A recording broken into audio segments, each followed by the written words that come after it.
এই যে একা একা চলাফেরা করছেন, জীবন নিয়ে শঙ্কায় ভুগেন না কখনো যে আমার পরিবার সবার তো আমি আমার নামে বলেছি যে দেখো মানে আমরা যে লড়াই নেমেছি, আমার একটা মনে হয় কোনো রাজনীতিবিদের না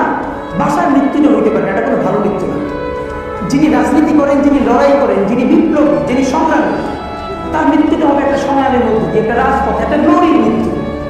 আমি তো ভীষণভাবে প্রত্যাশা করি, আমি ছোটবেলা থেকে এই সংখ্যাটা দেখে অনেক জায়গায় বলেছি, একটা তুমুল মিছিল হচ্ছে অন্যায়ের বিরুদ্ধে, সেই মিছিলের সামনে আমি আছি, কোনো একটা বুলেট এসে আমার বুকটা হয়তো বিদ্ধ করে দিয়েছে, এবং সেই মিছিলে আমি হাসতে হাসতে আমি শহীদ হয়ে গেছি। এবং সবাই যখন মৃত্যুটাকে ভীষণ ভয় পায়, আমি তখন হাসতে হাসতে আমার কাছে ভীষণ সন্তুষ্টি নিয়ে পৌঁছতে চাই